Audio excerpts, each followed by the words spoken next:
With Lipa na M-Pesa, you get more. And now you can win. Naitwa Joseph Kifkurui kutoka Uasin Gishu County, mfanyikazi katika kanisa la St. Patrick's Catholic Church. Nilikuwa nyumbani ndio nikapigiwa simu na watu wa Safaricom, nikaelezwa kwa mimi ndio mshindi wa nyumba na nimefurahi sana. Ningependa kuwahimiza watu wenye wako nyumbani zidi kushiriki katika Lipa na M-Pesa promotion kama mimi ndio mshindi wa siku ya leo. Je, wewe? Lipa na M-Pesa and win now. Do more with Lipa na M-Pesa. Prepare yourself for a new live bet experience. Top minute, boosted live bet odds. Mozart, make a decision. Invest in your future with Soil Merchants Developers, who have incredible offers for prime residential plots in Kisamis along Magadi Road, a few minutes from Kiserian town. Get an 8-acre plot at Kenya shillings 150,000 for cash buyers or 175,000 for installment buyers. Pay 30% deposit and clear the balance in 4 months. The plots are near Olepolos Country Club with ready title deeds. Borehole water and electricity are available. Schools and health facilities are nearby. Welcome to our open day on 15th February 2020. SMS plot to 21595 for inquiries. Do not miss out on this great investment opportunity to invest in your future.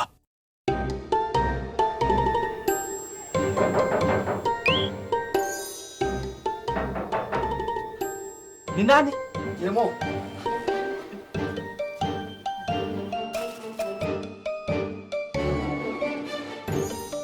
Naona tu nikachai buda.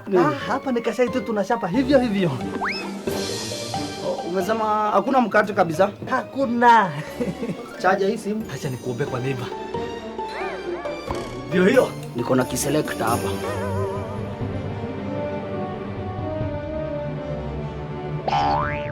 Mkate ni selector. Tosha. Demo. Beba. 50-50. Oya kaenda buda. Kishapo mbele na unipe change. Sawa. Fanya hivi, nipatie alafu nikupatie 80, alafu huyu dem atakupatia 30, alafu ule mzee akinipatia robe yangu na kupatia alafu huyu dem bado ako na yangu akinipatia na kupatia 80 au unanirudishia 50 bwana. Simple. Sawa. If only all things in life were as simple as 2 bob per minute to any network. Enjoy the best voice rate in Kenya. No bundle, no expiry, no minimum top-up. Now that's simple. Switch to Airtel, the smartphone network. Meru County Government brings you the first ever Mount Kenya Mountain Running Championship on 22nd February 2020. Come run for a cause to fight cancer, boost environmental conservation and promote Meru County as a tourist destination. The proceeds from this run go towards the building of the first ever Cancer Institute in Meru Level 5, which will be used to do research on cancer, create awareness, advise on preventive measures, offer diagnosis and treatment. Register to be part of the event at www.mountkenyarun.co.ke. Challenging the heights. Taratibu Atoll Class is strategically located in Ruiru. You can access it via 4 routes.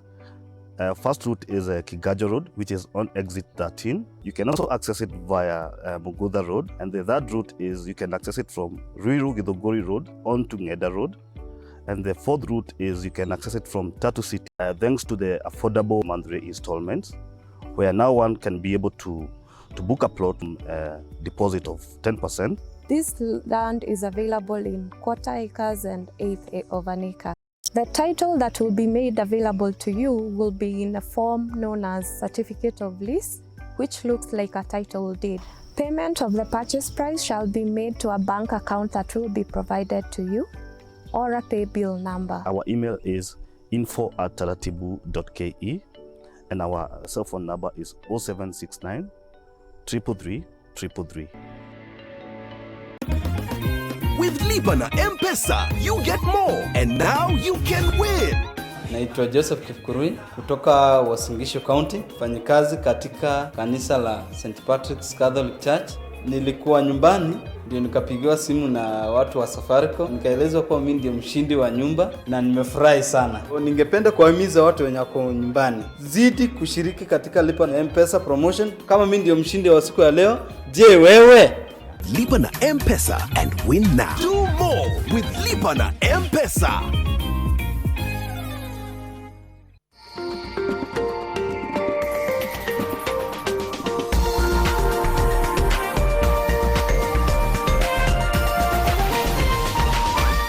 This is NTV.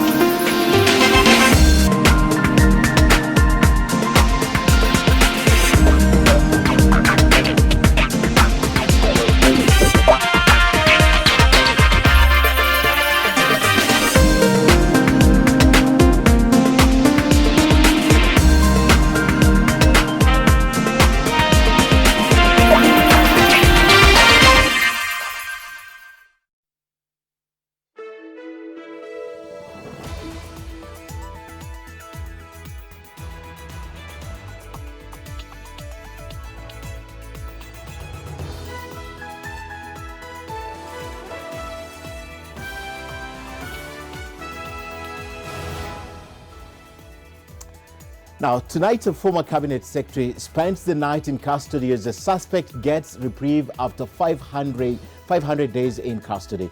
It has been a week or a day of politics, crime and business as Valentine's Day mood sets in tonight. And we have all the stories making headlines for you on this day. But first, let's take a look at the highlights. Tonight, former Sports Cabinet Secretary Rashid Echesa arrested in a 40 billion shilling fraud claim, and the Deputy President's name is in the mix. But this thing is politically instigated, but it's okay. Also, the wound that the Nairobi Women's Hospital saga is opening up, insurers meet to discuss the sickness in private hospitals. The practitioner has a right to be explained the process of treatment, the length of the treatment, and the expected costs. And court orders holding of 4 Chinese nationals caught in waiter caning incident. But Cabinet Secretary Matiang'i unleashes his own cane on them. Deportation documents done. Plus, after Mzee Moi's burial, the reset button has been hit. Back to the BBI politics and proposed policies. Haya yote tunataka kusafisha kupitia kwa BBI. Itakuwa ni mjadala ambayo inachukua maoni ya vijana, ya wakulima, ya wafanyabiashara. We however do not agree with the issues of political parties nominating commissioners to the IBC.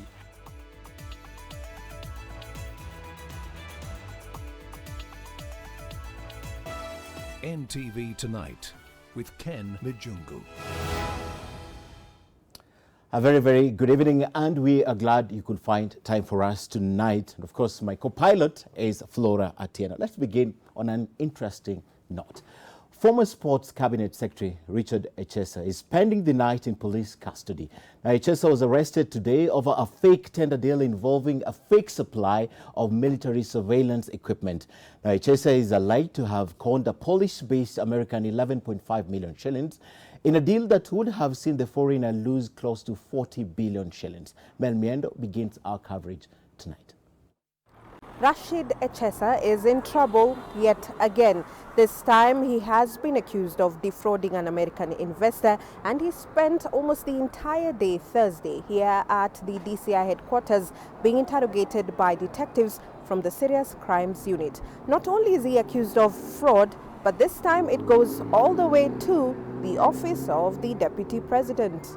The former CS was reportedly in the process of defrauding the foreigners $395 million, claiming that he would help them win a tender to supply the government with military equipment. Speaking to the media behind closed doors, the foreigners claimed that they had been taken to a boardroom in the office of the Deputy President more than twice during negotiations.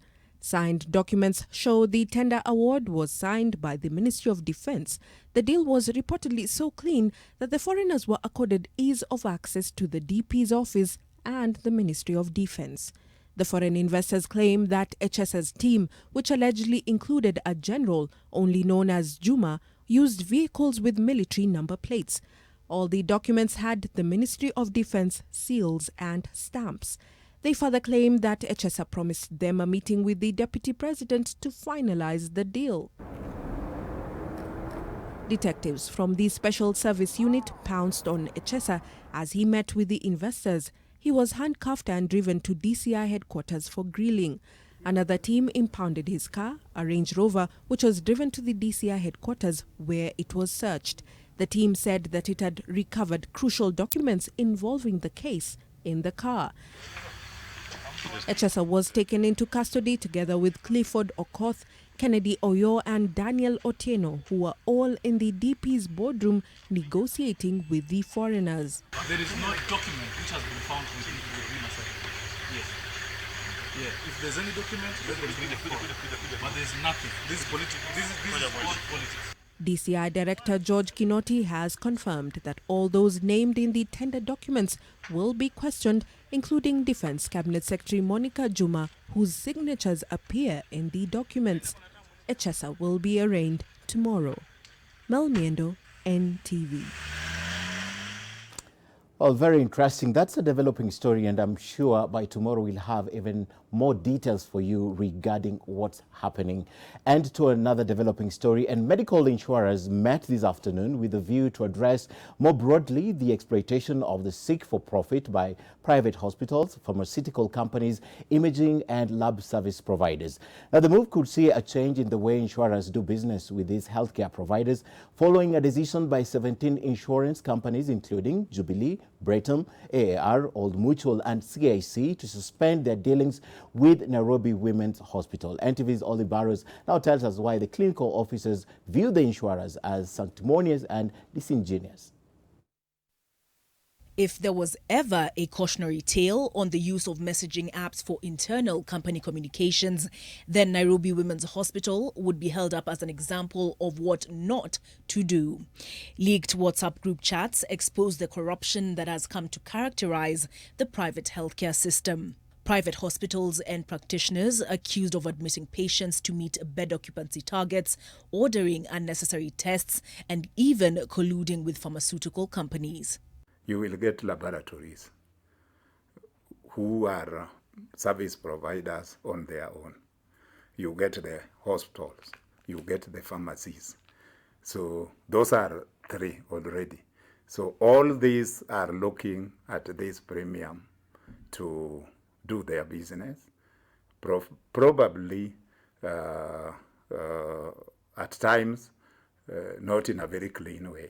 Which is why medical insurance underwriters met under the auspices of the Association of Kenya Insurers on Thursday to confront what their own audit showed to be fraud that goes beyond Nairobi Women's Hospital.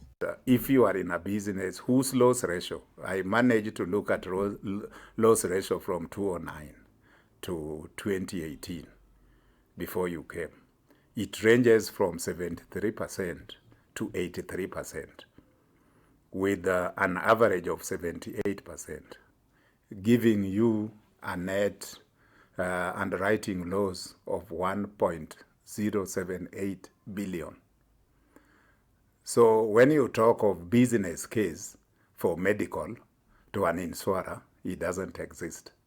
And that may explain to you why out of all the 37 short-term insurers, only 23 with 15 serious underwriters that concentrate on this because there's no business case. Which would explain why the insurers cannot simply afford to let the matter rest at the resignation of Felix Wanjala as CEO of Nairobi Women's Hospital. In late last year, there were circulars to insurance companies informing them that come this year, there will be increase in all services. So we were agonizing how we are going to manage this. So when we ask, because medical is normally done on accommodation, how do we manage this? They say that you cannot, if you can't get the correct premium from the insureds, you should not hold us at that point because you cannot get enough premiums. Group chats from the Nairobi Women's Hospital started it all, raising questions on what informs the billing of patients, particularly those under insurance cover, what informs the tests ordered for and the cost of the medications prescribed. But the Kenya Union of Clinical Officers views some of these allegations as spurious and an affront to their profession. There is no way the hospital can be able to extort the insurance company because, number one, you have a pre-agreement. Number two, the officers who are actually medics in the insurance companies who pre-authorize, they audit the case and they say that actually it meets the criteria. So unless then we are being told that there is collusion in between the insurances themselves to steal from themselves, then I won't understand. The clinical officers defending their credentials after the Nairobi Women's Hospital saga created the impression that the hospital employed underqualified medical practitioners to cut costs. When there is a notion created as if Kenyans should not be seen by clinic officers, we don't see it just as a business issue as it has been portrayed. We also see it as an access to services issue, because if that patient attending that health center in Mosoriot today feels that whoever is seeing them is not qualified, then that patient might not even get well, because we say you get well from the psychological perspective first before you can get well from the drugs that we give you.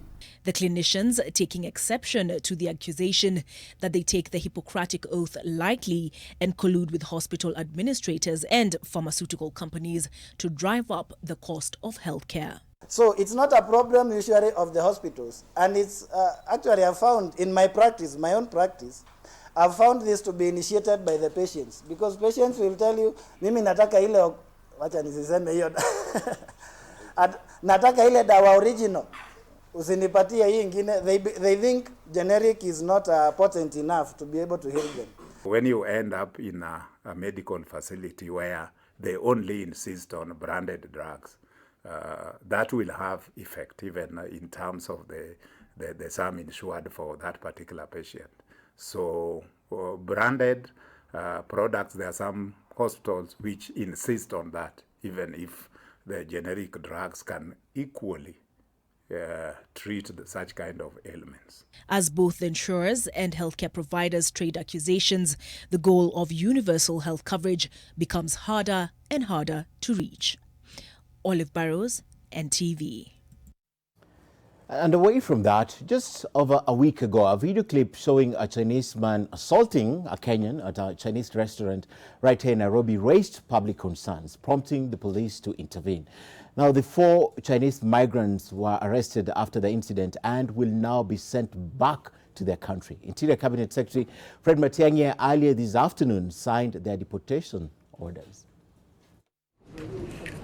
The 4 Chinese nationals appeared before Senior Principal Magistrate Helen Onkwani, who directed that they be detained for 15 days as police investigate them over assault and immigration offenses. The 4 were arrested after a video surfaced online showing one of them assaulting a Kenyan waiter at a Chinese restaurant in Kileleshwa. Police informed the court that they are yet to interrogate the man who was being whipped in the video.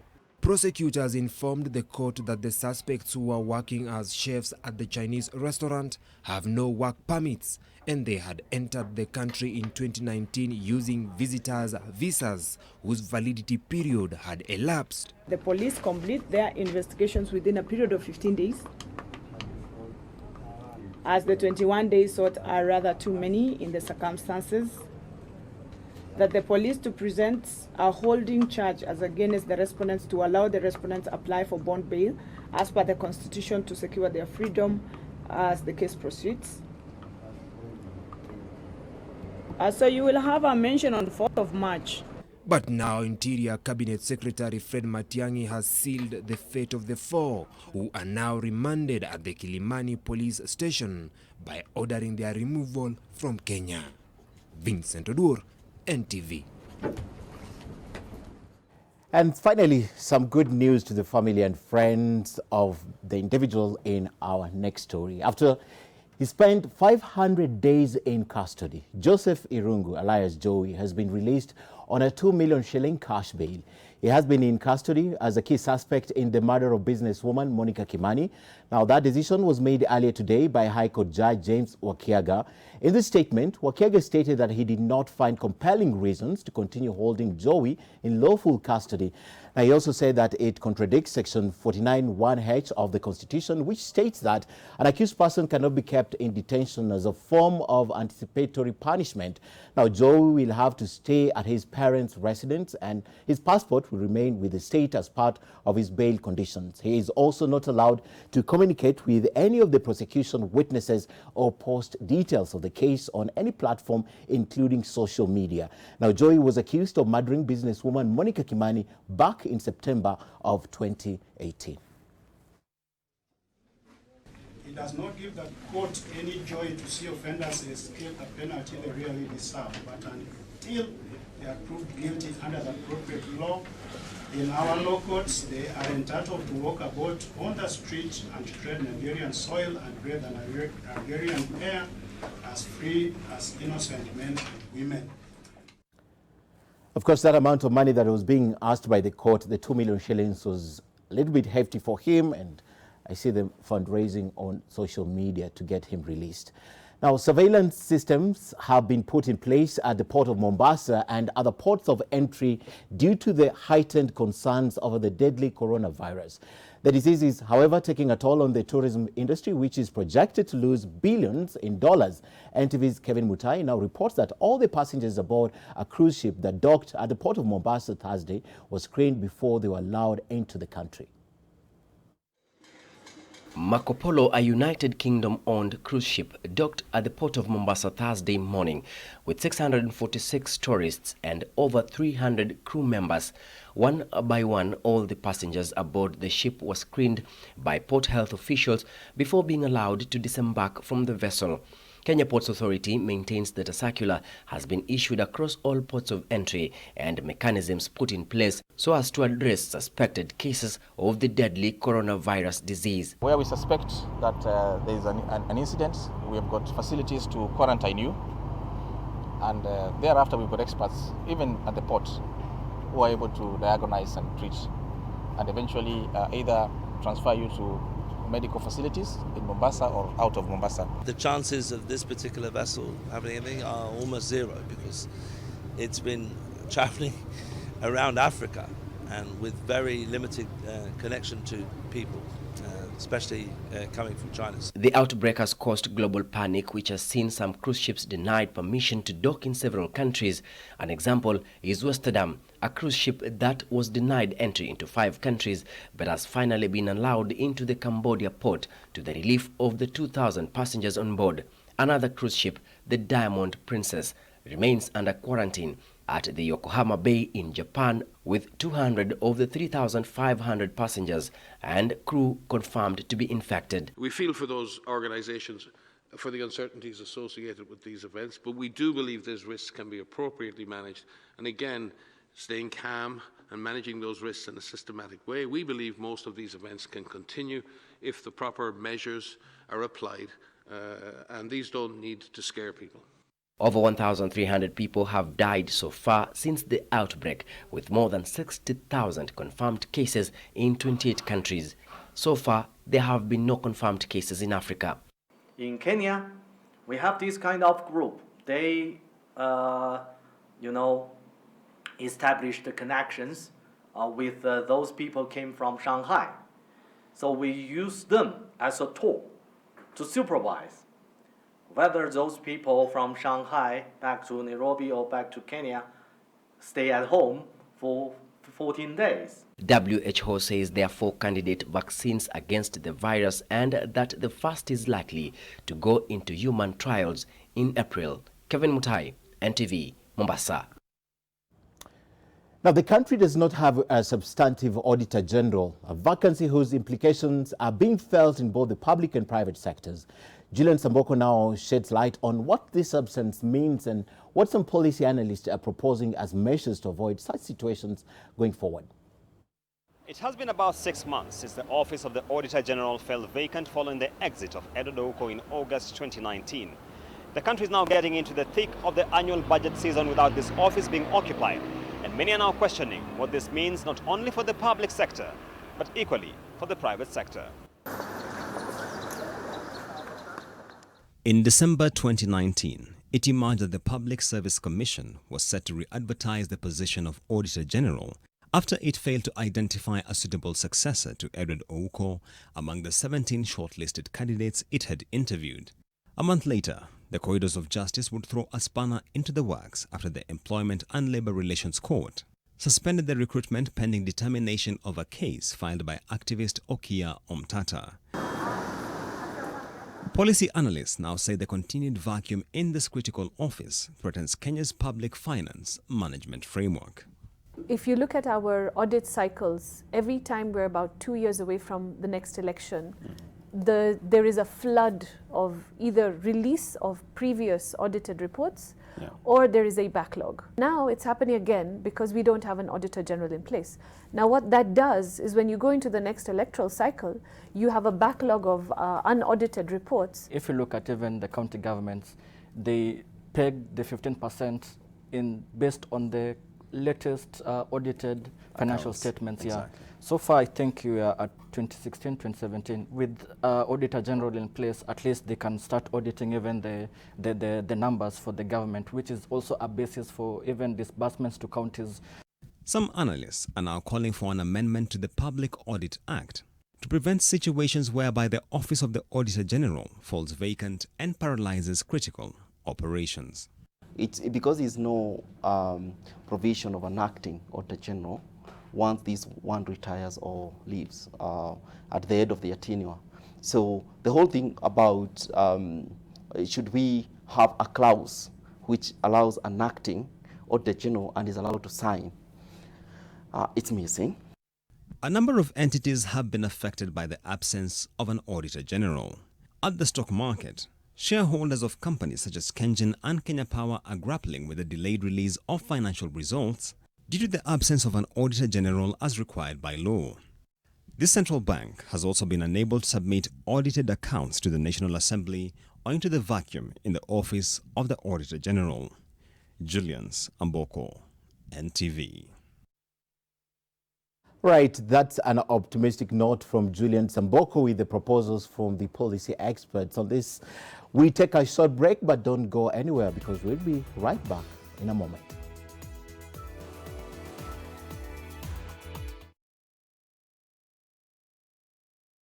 It feel good, Coca-Cola and food, Monday to Sunday. We're all chasing taste. Let's just grab a bite, the excuse to drink Coca-Cola every single day. So we feel forever be real, together stay free, whatever ends. No, we can't stop, we wanna taste the feeling. Nothing can ever bring us down. Taste the feeling. Who wants to answer? Mary? Mary has a toothache. Oh, I see. And who knows why? Because the tooth is too big. No, it might be a hole in her tooth called a cavity. That's why I brush twice a day using Colgate. Imagine this is your tooth and these are food acids that cause cavities. Colgate with calcium and fluoride helps prevent cavities For maximum cavity protection. and now available in a 12-gram sachet for fresh breath. Only 15 shillings. Heaviness and a burning inside, it could be heartburn. Indigestion and heartburn? Eno gets to work in 6 seconds and works on the 6 symptoms of heartburn so you can keep living life non-stop. Eno, fight heartburn and indigestion fast.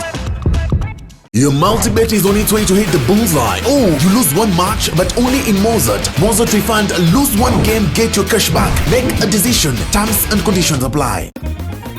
With Lipa na M-Pesa, you get more, and now you can win. Lipa na M-Pesa. There are surprise gifts to 8 customers every minute. tractors with extras. Plus 6 apartments to be given away. Make payments via M-Pesa buy goods or pay bill. Every 100 shillings spent on Lipana M-Pesa earns you an entry into the draw. Do more with Lipana M-Pesa. If it weren't for this tender, would I have been able to meet someone like Luke? He's really hot. I know how to deal with people, Rainier. We first make them sign a confidentiality agreement, both the clients as well as the surrogate mothers. That's why they can't tell anyone anything about Paraiso. They know what will happen to anyone who tries to talk. Welcome home to Amani Ridge, the place of peace. Make the impossible possible. Success just doesn't happen. Invest in Amani Ridge, the place of peace. Call us today on 0790 300 300.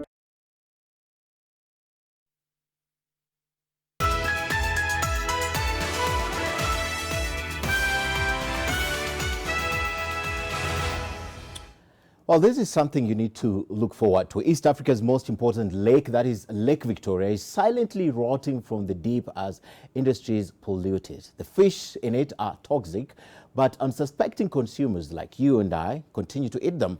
The China imports are no better than the local fish here.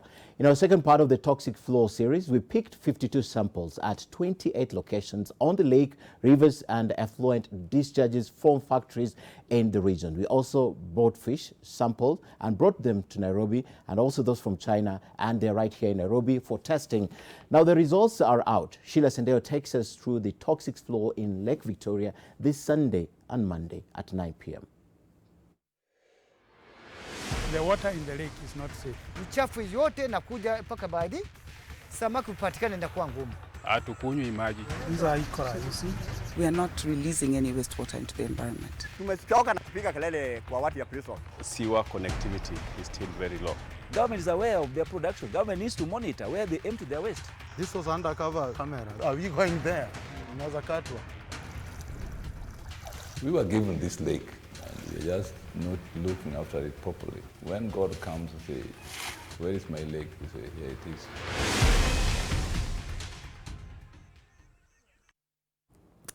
Right, let's do some politics now. And Deputy President William Ruto has vowed not to allow politicians hijack the Building Bridges initiative process. He further assured that the process will incorporate the views of all Kenyans. Political leaders allied to the DP also vowed to campaign against the BBI or a BBI process that did not cater for the interest of the ordinary wananchi.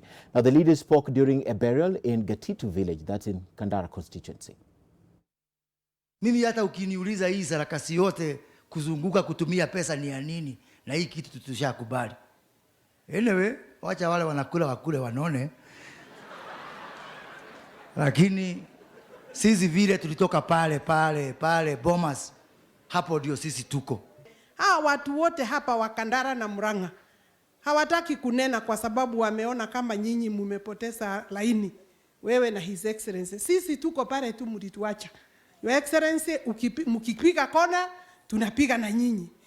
Itakuwa ni mjadala ambayo inachukua maoni ya vijana, ya wakulima, ya wafanyabiashara, na ile product ama matokeo lazima iwe ni matokeo ya kusukuma Kenya mbele, sio kurudisha Kenya nyuma. And still on politics, ODM party leader Raila Odinga has called on Kenyans to embrace the Building Bridges initiative, arguing that it is a sure way to tame vices such as corruption. The former premier spoke during the Miranda High School's 100 years celebration, which was held at the Jaramogi Oginga Odinga University of Science and Technology. Na wale wezi ambao wanakwenda wanapora mali na wanakuja wanajivunia naye amebeba kila Jumapili anatafuta kanisa.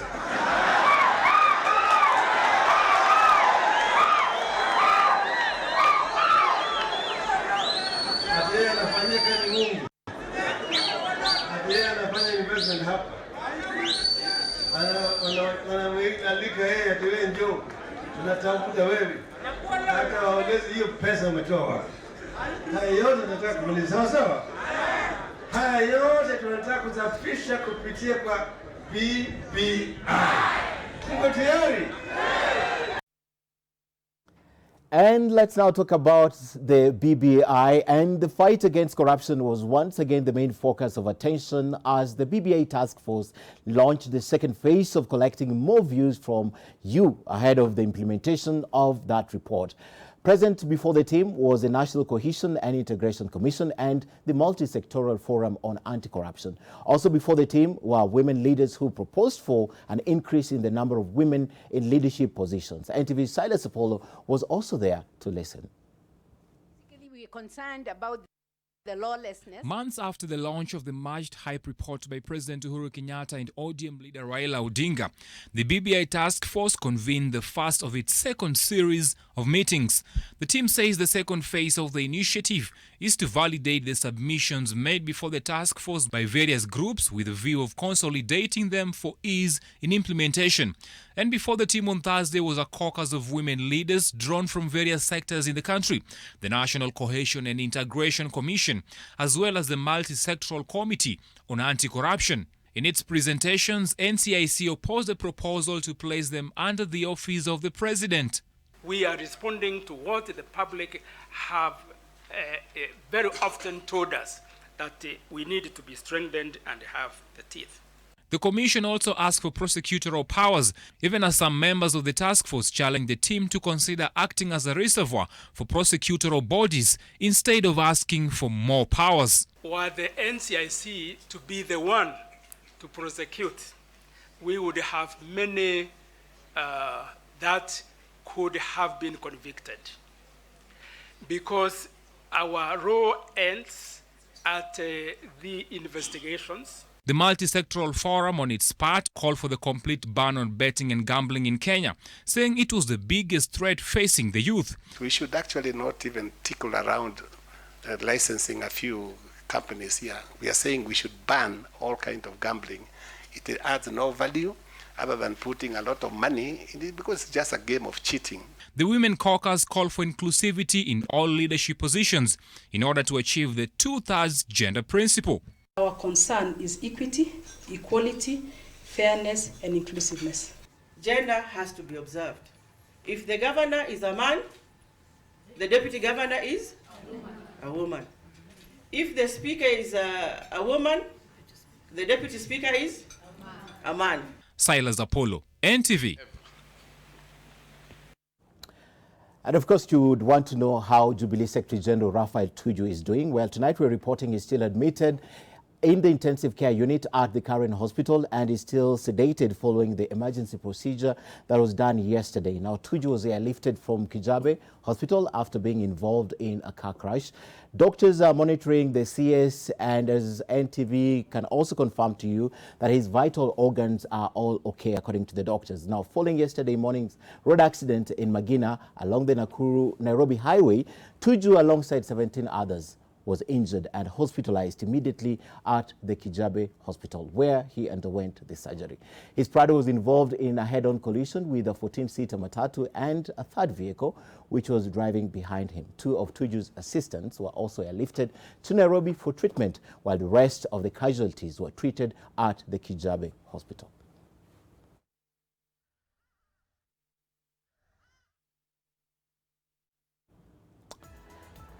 Right, the National Assembly Speaker, Justin Muturi, has also spoken. We'll be talking about it in a little while, but time for another break. Dan is here with the business. Dan, what are we looking forward to? Ken, when did you first access the internet? How old were you? I think I was about 18 or 19.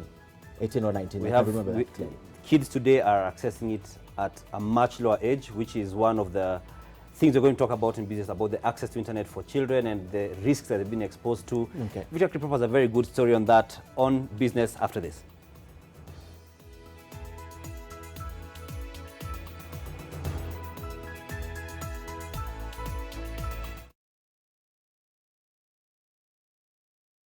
Prepare yourself for a new live bet experience. Top minute, boosted live bet odds. Mozart, make a decision.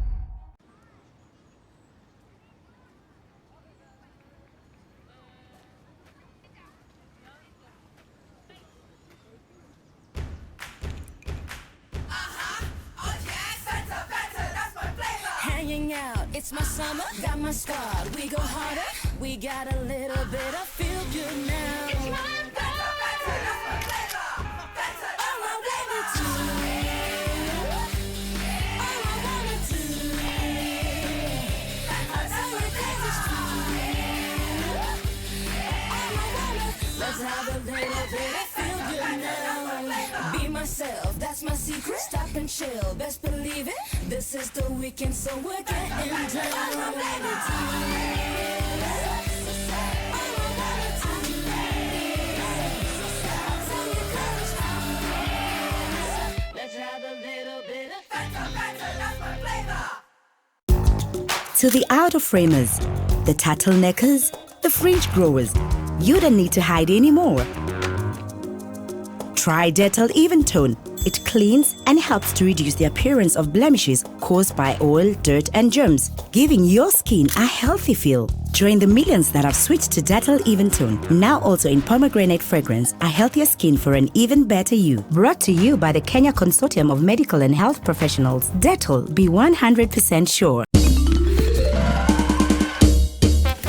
Sona moja imetengenezwa kwa njia spesheli ili kupambana na maumivu kwa haraka.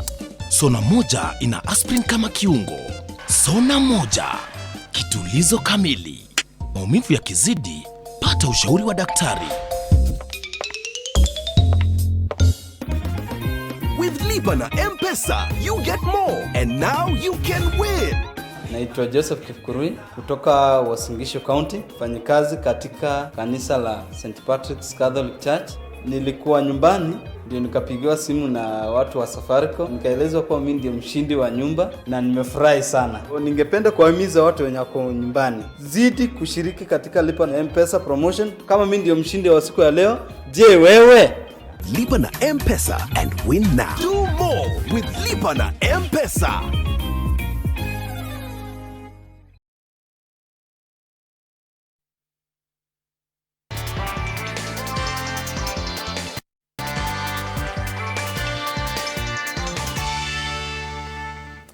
Good evening and welcome to NTV Business. My name is Dan Mwangi. Now, the government has admitted that while more children are getting online every day, ensuring their safety on the internet is a daunting task that regulation alone cannot solve.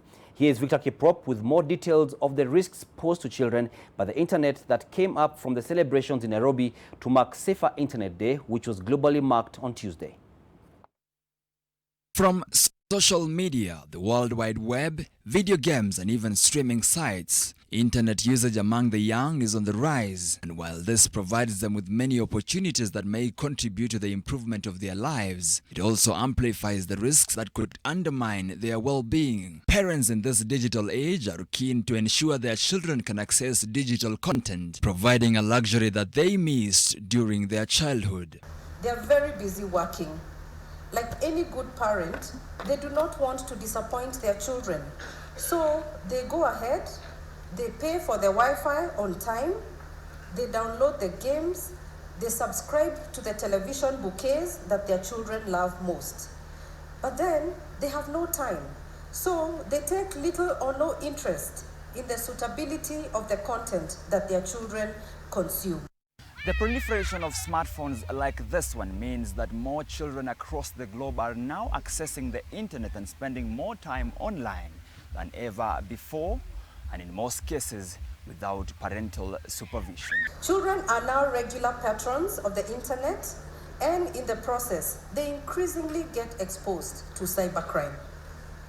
Children are constant victims of cyberbullying, online sexual harassment, and many are exposed to sexually explicit materials, online stalking, among other vices. Late last year, Kenya passed the Data Protection Bill of 2019 to step up regulation of data collection and processing in the country. But given the pace of innovation and technological advancements, that move may still need additional support for it to become effective where children are concerned. 170,000 children come online for the very first time every single day around the world.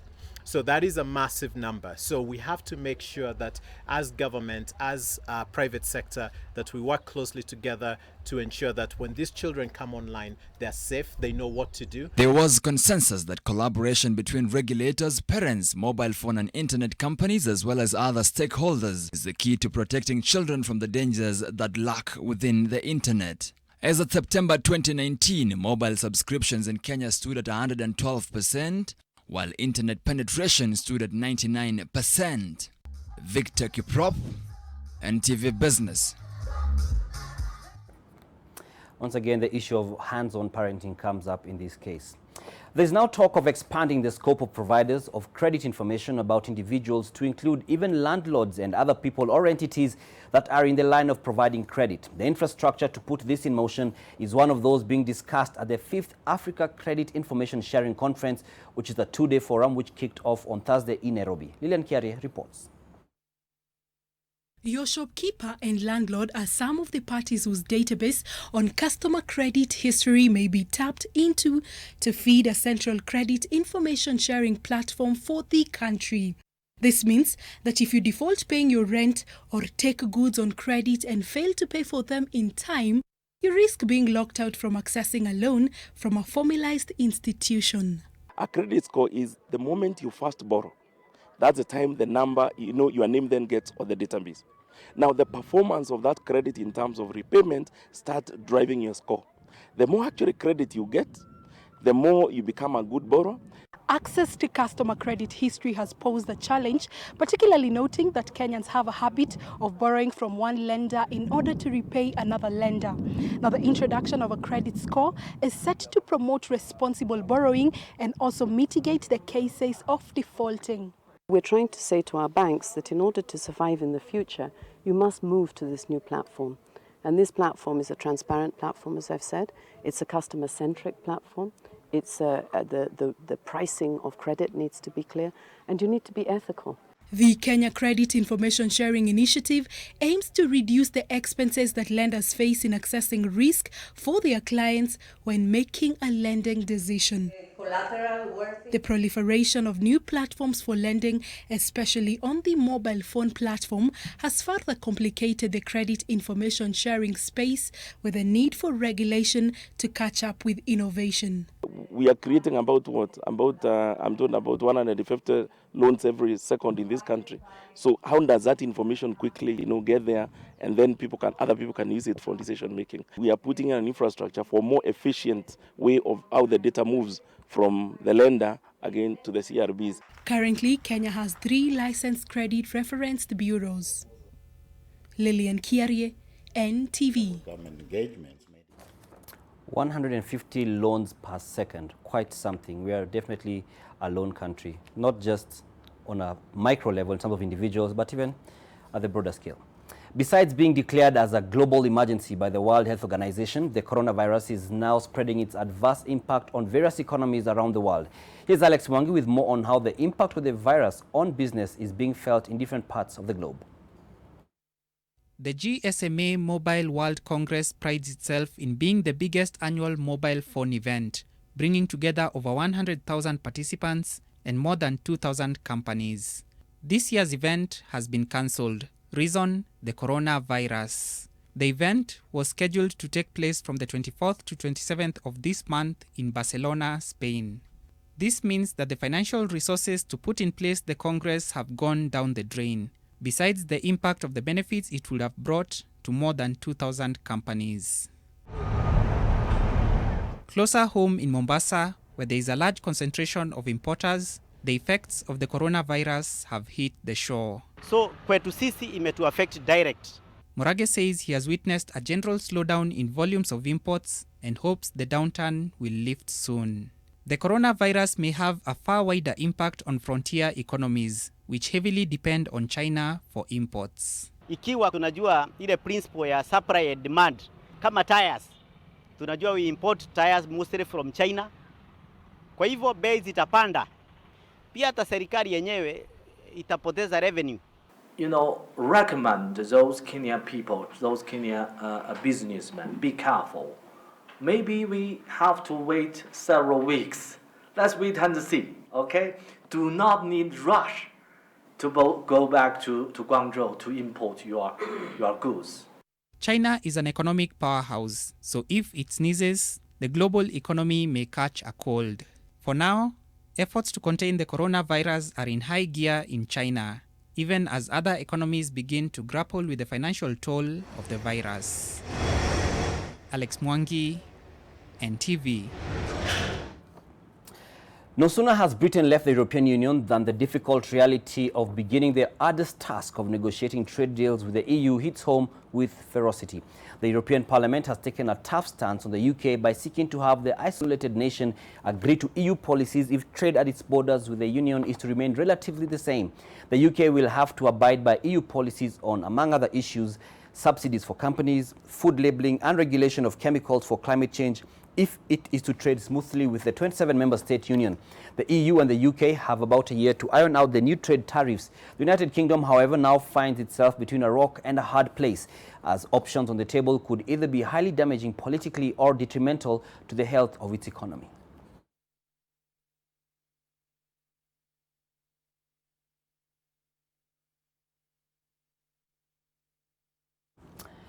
Business myself, both done, but you can expect more with Mijungu Ken. Good night.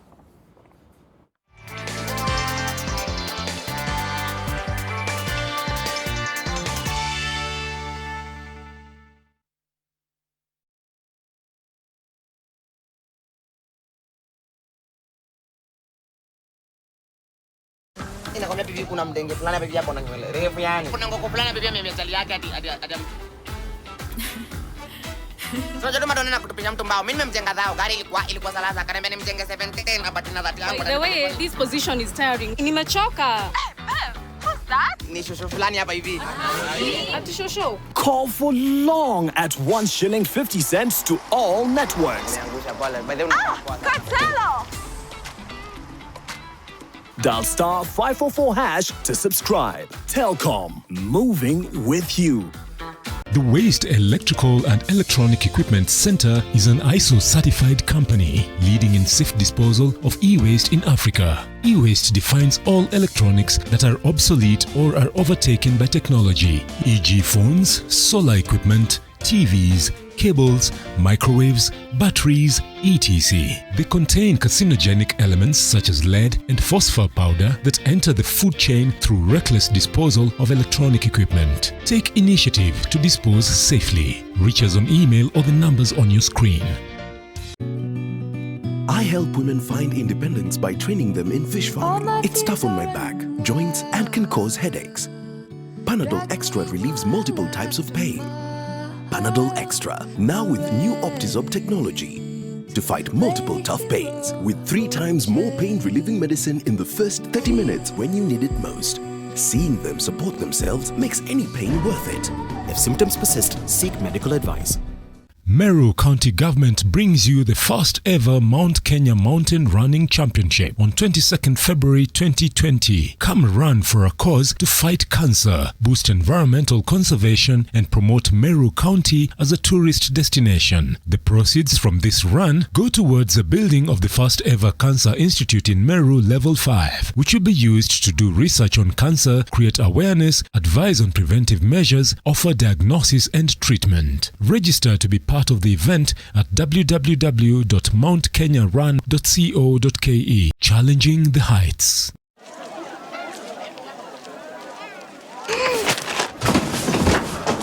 Do your gums hurt? Yeah. Does your toothpaste contain sage, eucalyptus, myrrh, chamomile? All that in one toothpaste? Yes, try Colgate Herbal. Colgate Herbal contains nature's best herbs and Colgate's fluoride technology to give you strong teeth and healthy gums. Ah, Colgate Herbal. Let's go. Colgate Herbal for strong teeth and healthy gums naturally.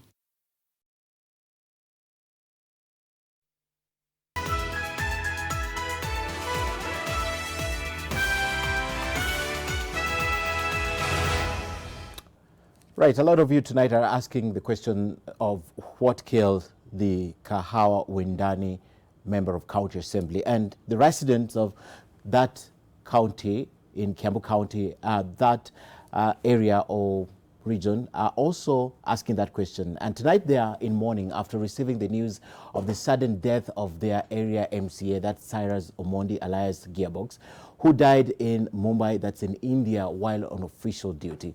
Now, residents have eulogized Cyrus Omondi as a humble and dedicated servant. A post-mortem examination has been scheduled to determine the cause of his death. The Kiambu County Assembly Speaker Stephen Ndichu has urged Kenyans to desist from spreading wrong information surrounding his death. And Kiambu Governor James Nyoro was among the leaders who sent their condolences to his family.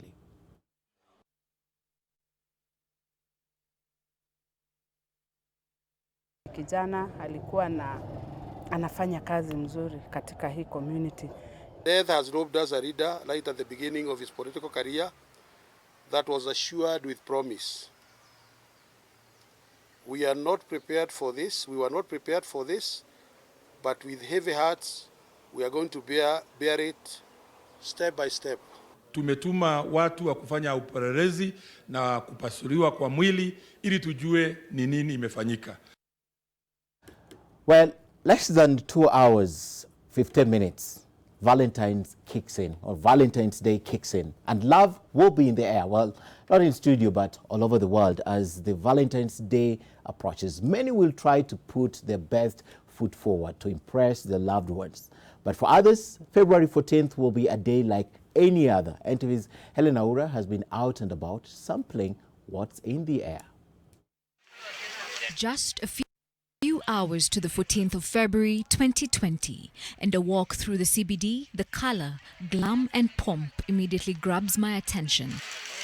Vendors are hands-on, making last-minute preparations to ensure they have the best products and services for the occasion. It is a day for love, and flower vendors are making a killing. 50 shillings, bouquet ya 500, and ingine bouquet ya 1,000, na basket ya kutoka 2,000, 3,000, 4,000, up to 7,000. So pesa ni nzuri. Pesa mzuri. But not everyone is mad about Valentine's Day.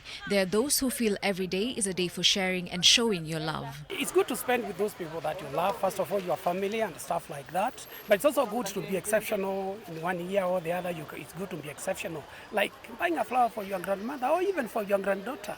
Some are worried about Valentine's Day. I feel that women, use this day to take advantage of caring men. But others do not want to be left behind. Tunapendana, kesho tutamit bado na kwenye tulikuwa tumekosana as well as kesho tutamit. Valentine's Day indeed comes with a lot of glitz and glam. Even if you choose to celebrate it or not, it's quite evident that many Kenyans have prepared something special for their loved ones. Helen Aura, NTV. Right, with Valentine's Day, please love someone. Let's not fight. Let's not make war. You know what to do. And 15-year-old Jemima Achieng from Sumbi Girls, that's in Homa Bay County, is the winner of the first season of the Inter-Switch Park National Science Competition. She beat stiff competition from 6 other finalists at the grand finale, which aired on NTV on the 9th of February. 17-year-old Norbert Piach of Miranda High School, that's in Siaya County, emerged second, while 16-year-old Ashley Mudenyo of Alliance Girls High School, that's in Kiambu County, was the third best student. Now, the winner will receive a university scholarship worth 1.5 million shillings, a laptop, signage for her school. The first and the second run-ups will receive scholarships worth 750,000 shillings and 150,000 shillings respectively. The second season will target Form 3 students from across the country.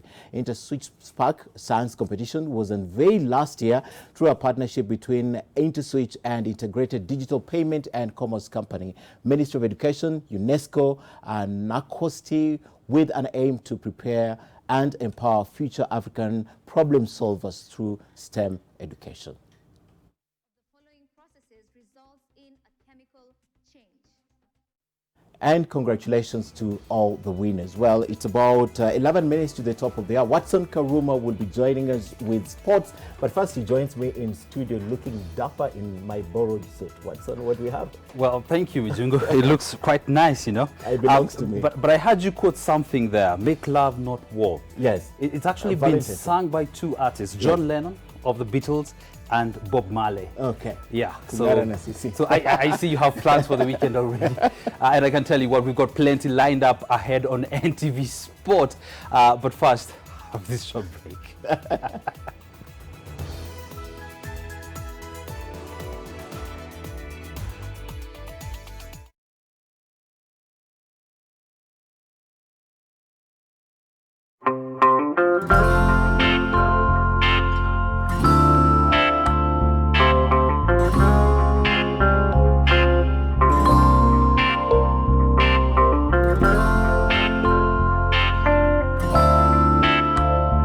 Molfix breathable surface developed with Airsoft technology is very soft and provides the best Molfix skincare. I've found the best diaper for my baby's sensitive skin. All babies deserve a high-quality diaper. You should also try Molfix. Your multi-bet is on its way to hit the bullseye. Oh, you lose one match, but only in Mozart. Mozart Refund, lose one game, get your cash back. Make a decision. Terms and conditions apply.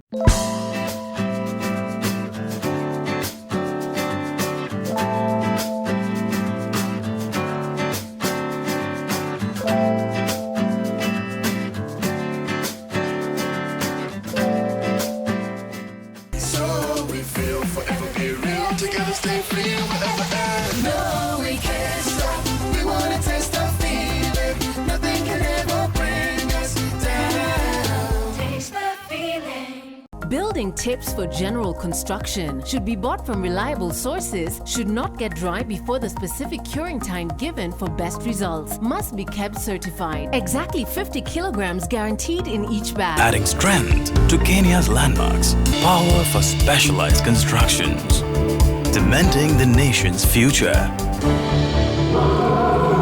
Simba Cement, the strength and pride of Kenya. Now also produced in Nakuru and Mombasa. If it weren't for this tander, would I have been able to meet someone like Luke?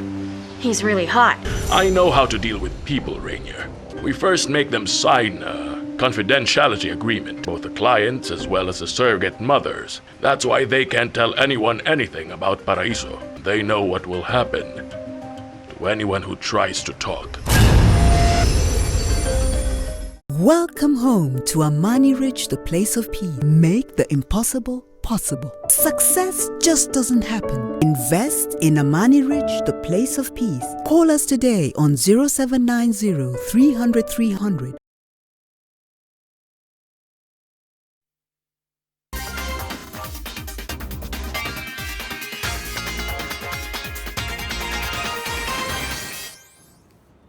Welcome to NTV Sport. I'm Watson Karuma. Now, the National Olympic Committee of Kenya and officials from Kurume City signed a pre-Olympic camp partnership that will see Team Kenya pitch camp there ahead of the 2020 Tokyo Olympic Games. Team Kenya will spend 21 days enjoying accommodation, food and transport, as well as benefit from the Kurume City facilities. NOC is targeting at least 200 athletes from various disciplines to use the facility with 3 teams. Men and women rugby sevens teams, as well as the women's volleyball teams already qualified. Team Kenya will report at the facility in May, at least 3 months prior to the start of the Tokyo Olympic Games. Meanwhile, with only 162 days to go until the opening ceremony, concerns have been raised about Japan's hosting of the Games with the coronavirus spreading throughout Asia.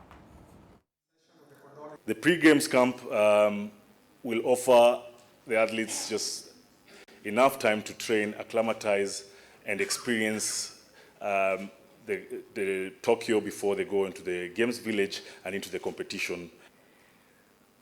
We do this deliberately with the knowledge that our ultimate success in Tokyo depends greatly on how well our sportsmen and women are prepared and the conditions they should be looking forward to, should be prepared in. Our participation and good performance in the Games has been instrumental in marketing our country, and you've heard that these young men and women who are here today are actually our brand ambassadors, and they are a powerhouse on the international sports arena. For us to uphold this status, it's important that we prepare this team in the best environment possible by ensuring that they actually train in an environment that is very similar to the one that they will be competing in. Now, next is one of those stories that exemplify what sport is all about, fighting against all odds. You know, in 2011, Kenyan-born runner Marco Cheseto almost lost his life in Alaska, USA. He survived, but lost both his feet to severe frostbite. 8 years later, he became the marathon world record holder for double amputees. Aida Warenga with his story. It's safe to say that growing up in the Rift Valley, Kenya's athletics hub, inspires many a budding athlete. Add to that having the first African female marathon world record holder as your aunt. Well, the way forward is pretty much set. Growing up and, of course, Tekla Lorupe, it was a dream of every kid in the village to be like her. But nothing could prepare Marco Cheseto, who went to Alaska in 2008 on an athletic scholarship, on the death of his cousin William Ritequiang 3 years later. The 23-year-old was a fellow University of Alaska athletic scholar and teammate. He called me, he wanted to talk, but I was still at school. I didn't know that there was something that he really, really needed to talk about. I thought it was some normal boys' talk that would wait. And I told him it's a Friday, we have a lot of time over the weekend, we can talk. Went home that evening and he was no more. He had hanged himself in our apartment. Unbeknownst to the then 28-year-old, his cousin had been in the throes of suicidal depression. This tragedy sent Marco on a tangent. By then I was on antidepressants. I took some antidepressants and went for a run. And so I passed out from the drug overdose. He came to after 3 days in negative temperatures amidst a massive search that was covered by international press and involved Alaska state troopers. He crawled in the right direction to a nearby hotel, sneakers frozen to his feet, and was rushed to the hospital.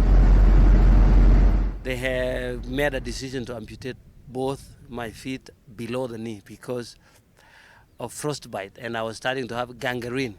Down but not out, Marco was fit with walking prosthetics 45 days after the amputation and was using carbon fiber blades to run barely 2 years later. The now United States citizen got several half marathons as well as a 2018 New York City and 2019 Boston marathons under his belt before his career-changing race. The weekend of October 12th, 2019 saw Kenya dominate headlines for all the right reasons. Eliud Kipchoge became the first man to run a marathon in under 2 hours, while Bridget Kosgei broke the women's only marathon world record in Chicago. Marco was in Chicago as well, rewriting history, albeit a bit more quietly. I ran a 2:37. That's the fastest time ever ran by someone on 2 prosthetics. Breaking the marathon world record for double amputees inspired many back home. Nampongeza juu amefunja rekodi. Kwamba dunia sasa hivi iko na opportunities kwa kila mtu. Kumaanisha kama huyo jamaa anaweza vunja rekodi na dunia imtambue, pia mimi naweza. Marco, who notes lack of handicap support structures as a major challenge in Africa, also has to contend with negative stereotypes when in the motherland. Some people also still see it as me torturing myself. Why would you do this? Is there anything else that you can do rather than just running on these modified feet? Nonetheless, Cheseto, who works for a prosthetics company in Florida, hopes to one day bring what he's learned back home to help the handicapped. I've seen some amputees here today, and people are walking on crutches, but then when I see the level of their amputation, I know for a fact that those guys don't need crutches. He also echoes buddy and world marathon record holder Eliud Kipchoge's sentiments. I don't want people to sit there thinking they are defined with a phenomenon that happened in their life. There are so many things that I can do. I have a family, I still run. Marco with perhaps one of the greatest life lessons. It's not the cards you're dealt, but how you play the hand. And then we're good, yes? All right, thank you so much. Quite inspiring. Now, the countdown to the Safari Rally in July is well underway. The teams competing in the World Rally Championship received a brief from the World Rally Championship Safari Rally Project CEO, Phineas Kimathi, in Sweden. Meanwhile, the next round of the Kenya National Rally Championship will be held in Nyahururu and Rumuruti, a first for the Nakuru Rally organizers. With 153 days left until the WRC rally gets underway, the CEO of the Safari Rally project, Phineas Kimathi, met the team directors of the manufacturers competing in the World Rally Championship in Sunne ahead of the Swedish rally that is currently underway.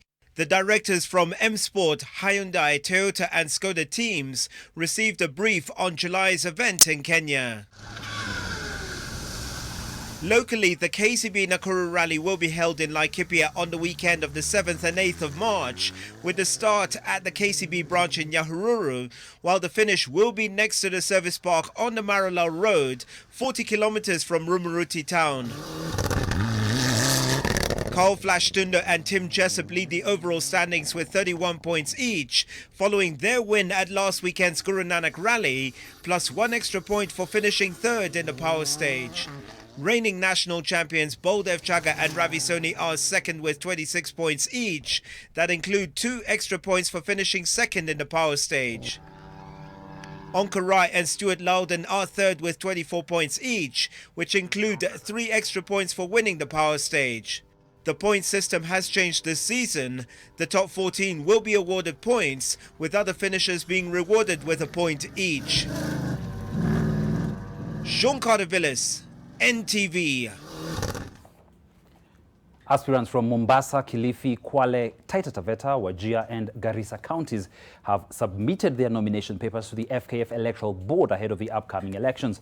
This as the 6-day nomination period kicked off on Thursday at FKF House. Among candidates who submitted their documents are South Coast Branch Secretary Lilian Kazungu, who will be contesting the chairperson's position alongside Dixon Angore and Hassin Akoje. The deadline for submission of documents is Tuesday the 18th, after which the board will publish a preliminary list of candidates ahead of the repeat county elections on the 14th of March. The national elections are set for Friday on the 27th of March.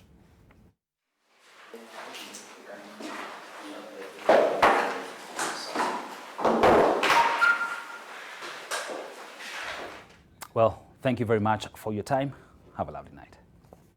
NTV Sport in association with Mozart Bet. SMS NTV to 29990. Mozart Refund, lose one game, get your cash back. Make a decision. Terms and conditions apply.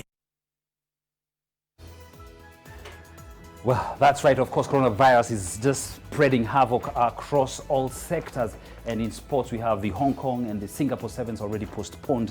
I don't know what that will mean for any other events happening around the world. Yes, there are quite a number of events that because of the coronavirus have had to be postponed, but there are other areas that are not even considering postponing because they think they're safe, but it's a world concern that the coronavirus is spreading across the world. So is that what Mark is discussing on press pass? No, Mark is actually discussing that, but with a twist. They're asking if the media is to be blamed for an inept government, a rather strong term, right? And that's what Mark is discussing on press pass tonight. Yes, and I'll tell you what, I sit at the news desk and we've tried for about 3 weeks now to get access to the Jomo Kenyatta International Airport just to see what kind of screening is going on. I've shared that with Mark Masai and I'm sure it will form part of the discussion. I hope the government can at least allow Kenyans that assurance that, you know, to know what exactly is happening at the point. Well, thanks, Watson, very much for all the support, and thank you for watching. My co-pilot tonight has been Flora Atieno, and of course, Mark Masai is already here to get us out of studio. And of course, you're talking about misinformation, disinformation, and ill information. Yes. I mean, the government has been very cagey with this whole issue, and we even invited the government spokesperson to come, and he wasn't able to come. He said he would not be able to join us, as well as the one person who's been authorized from the Kenyatta National Hospital to address this issue. He said 10 p.m. is a bit too late. And of course, you have a good panel tonight. Shiro is here, Daktari Moses is here, and of course, Eunice Omolo and our editor, Bennett Mwinzi, is also here in studio with us. Thanks very much for watching. My name is Kemi Jungu. Have a good night. Have a good night. And we have to leave. Take it away. Thank you.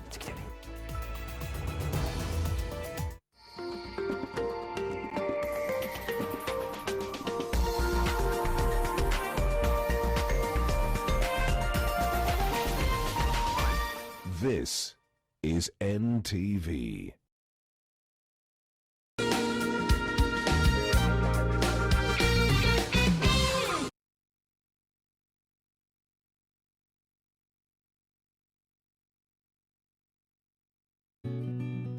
Panadol Extra relieves multiple types of pain. Panadol Extra, now with new Optizorb technology to fight multiple tough pains with 3 times more pain-relieving medicine in the first 30 minutes when you need it most. Prepare yourself for a new live bet experience. Top minute, boosted live bet odds. Mozart, make a decision. If it weren't for this tander, would I have been able to meet someone like Luke? He's really hot. I know how to deal with people, Rainier. We first make them sign a confidentiality agreement, both the clients as well as the surrogate mothers. That's why they can't tell anyone anything about Paraiso. They know what will happen to anyone who tries to talk. Welcome home to Amani Ridge, the place of peace. Make the impossible possible. Success just doesn't happen. Invest in Amani Ridge, the place of peace. Call us today on 0790 300 300.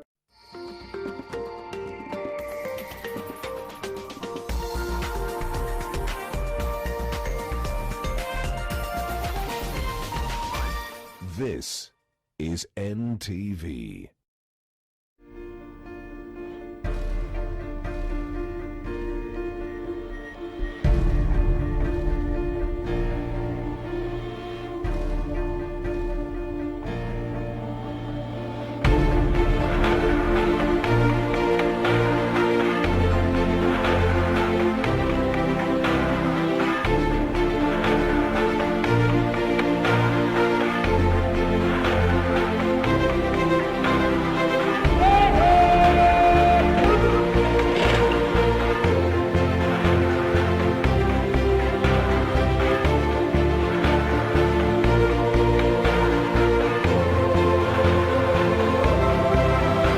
Welcome to a devolution success story.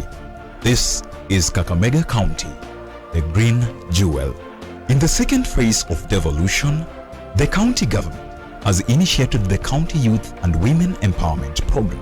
This program has seen the employment of 3,000 youth in order to reduce poverty levels due to unemployment. Among many other flagship projects include construction of Buhungu Stadium, the county referral hospital, roads and infrastructure.